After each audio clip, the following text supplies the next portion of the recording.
Bismillahirrahmanirrahim.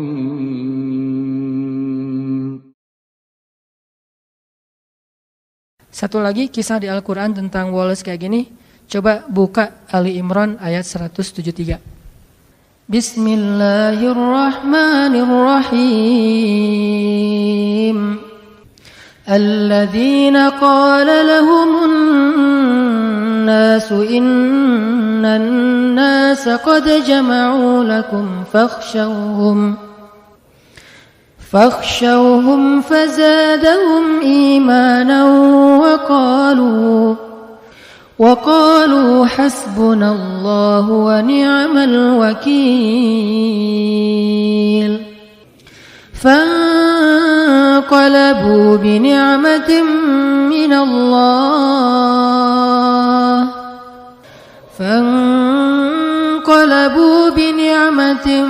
من الله وفضل لم يمسسهم سوء واتبعوا رضوان الله والله ذو فضل عظيم.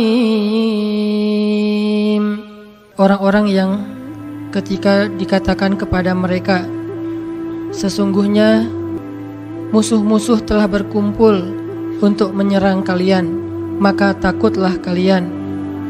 Lalu bertambahlah bagi mereka keimanan, dan mereka berkata, cukuplah bagi kami Allah, dan Dia sebaik-baik penjaga. Maka mereka pun kembali dengan membawa nikmat dari Allah dan karunia-Nya. Tidak ditimpa suatu kesusahan pun. Mereka mengikuti ridho Allah, dan Allah yang memiliki segala karunia yang amat besar. Ini kasusnya perang juga, cuman beda. Kalau tadi itu perang Ahzab, kalau ini perang Uhud. Kita tahu musibah dalam perang Uhud. Dalam kondisi para sahabat habis terpukul dengan kejadian mereka dihabisin di padang Uhud, sampai Nabi tembus raham beliau, sampai ada beberapa sahabat senior dan tokoh banget meninggal syahid dalam perang Uhud. Banyak para sahabat itu yang kena anak panah belum dicabut, cuma dipatahin doang. Banyak yang kesayat-sayat sampai Ummu Umarah, seorang perempuan yang melindungi Nabi itu, ada 20 bekas sayatan pedang di tubuhnya. Jadi dibacok itu 20 bekas bacokan di tubuhnya. Semua sahabat tuh luka parah. Semua luka parah. Ada yang matanya buta. Ada yang lagi sakarat. Lagi udah koma, udah parah banget. Dalam kondisi terluka-luka, berdarah-darah di sebuah daerah namanya Hamra'ul Asad. Nama daerahnya Hamra'ul Asad. Apa itu Hamra'ul Asad? Singa berdarah. Jadi nama daerahnya juga pas dengan kondisi itu. Kaum muslimin seperti singa yang habis diserang oleh hyena, dikeroyok, berdarah-darah, luka-luka, menganga gitu. Dalam keadaan lemah yang luar biasa, mereka berada di Hamra'ul Asad. Tiba-tiba Nabi mengatakan, wahai kaum muslimin, mari kita kejar musuh. Coba, Nabi itu baru selesai diperban, dalam keadaan luka parah. Sahabat juga masih ada yang patah kakinya, patah tangannya, puntung tangannya, ada yang kena luka di perutnya, segala macam.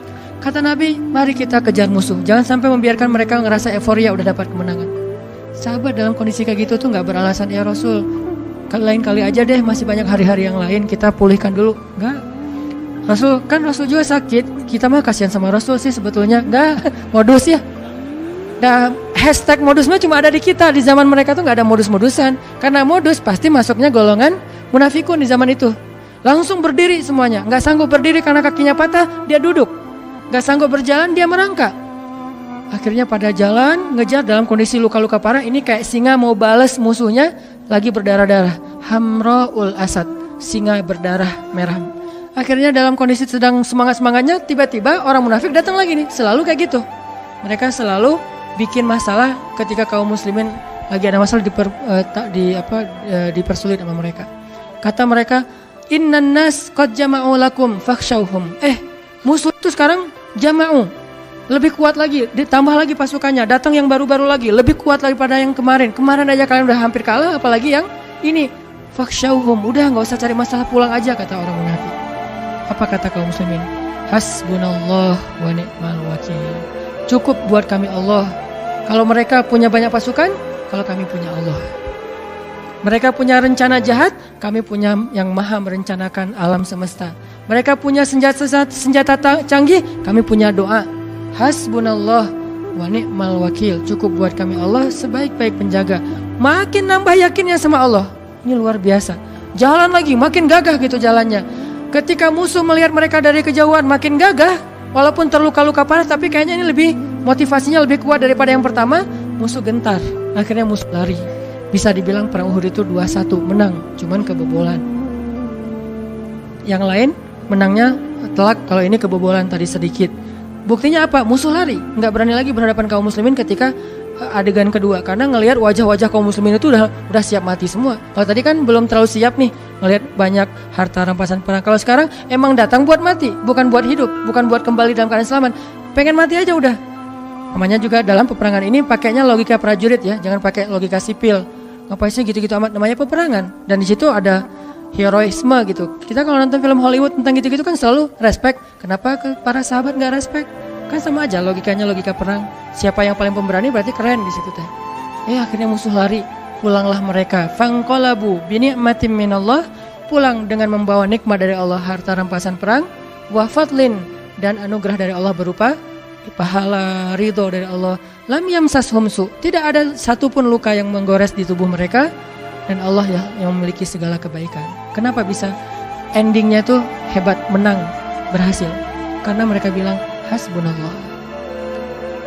Jadi pelajarannya apa di sini biar kita walas? Ketika kita tidak lagi berharap kepada siapapun kecuali Allah, saat itulah kita makin kuat. Ketika kita punya banyak harapan kepada makhluk, saat itulah kita lemah. Terus kalau gitu nggak boleh kerjasama dengan makhluk? Nggak, ini bab ikhtiar. Bedakan bab ini berdua. Bab tawakal, bab ridho, bab thiqah, bab istislam dengan bab ikhtiar. Ini dua bab yang berbeda. Bab ikhtiar, bab zahir. Bab tawakal, bab batin. Yang kita omongin sekarang urusan batin. Zahirnya mah kita boleh berjabat tangan bahkan dengan orang kafir sekalipun. Transaksi muamalah duniawi mah kita dengan siapa aja, nggak harus dengan muslim doang. Tapi bab batin, bab yakin kepada Allah. Jadi yang kita omongin bab yakin kepada Allah. As-siqah billah. Ketika yakin kita mendua dari Allah kepada makhluk, saat itu kita lemah. Mentiga, mengempat, menglima dan seterusnya. Makin banyak makhluk yang kita harapin dari dia, makin kita lemah. Makin sedikit makhluk, makin kita kuat. Makin tidak ada siapapun kecuali Allah. Hasbunallah. Itulah puncak dari kekuatan kita. Dalam keadaan hamra'ul asad, berdarah-darah pun bisa mengalahkan musuh. Bukan sehat itu, berdarah-darah. Apa kekuatannya? Apakah fisik? Bukan. Senjata? Enggak. Strategi? Ini malah kayak bisa dibilang nekat ini. Enggak pakai strategi lagi. Terus apa? As-siqah billah, hasbiyallah, hasbunallah. Ternyata kekuatan kita biar kita walas, kuat, tenang menghadapi masalah itu bukan ketika kita berpikir masih ada yang nolongin kita di antara makhluk. Justru ketika kita berpikir udah gak ada yang nolong, saya mah berharapnya ke Allah aja. Saat itulah menjadi kuat. Dua pelajaran itu teman-teman mudah-mudahan jadi bekal iman, nambah iman kita, bukan nambah wawasan. Rasa-rasanya ngaji sama saya tuh gak banyak nambah wawasan sih karena ya gitu-gitu aja sih sebetulnya. Cuman saya berharap ngajinya itu nambah iman. Kalau mau nambah wawasan, teman-teman bisa belajar ke banyak ulama yang lebih faqih, yang lebih banyak ilmunya dari saya. Ada banyak ustadz yang seperti saya pernah rekomendasi. Ada Ustadz Adi Hidayat, ada Ustadz Abdul Somad dengan latar belakang berbeda-beda. Ada Muhammadiyah, ada NU, tapi bijak dalam menyikapi perbedaan. Mereka lebih faqih dari saya. Tapi saya berharap kita di sini ngebooster iman kita. Karena kalau itu udah kuat, yang lain jadi mudah. Mudah-mudahan bisa nambah iman, nambah yakin. Satu, pegang janji Allah. Kedua, jangan berharap kecuali kepada Allah. Walaupun secara zahir berikhtiar kepada manusia, tapi batin gak boleh terlibat kepada makhluk, hanya kepada Allah Subhanahu Wa Taala. As-siqah billah. Mudah-mudahan ini menjadi kebaikan buat kita semuanya. Nambah iman, wa ma zadahum illa imanan wa yaziduhum khusyu'a. Bertambah iman, bertambah tunduk kepada Allah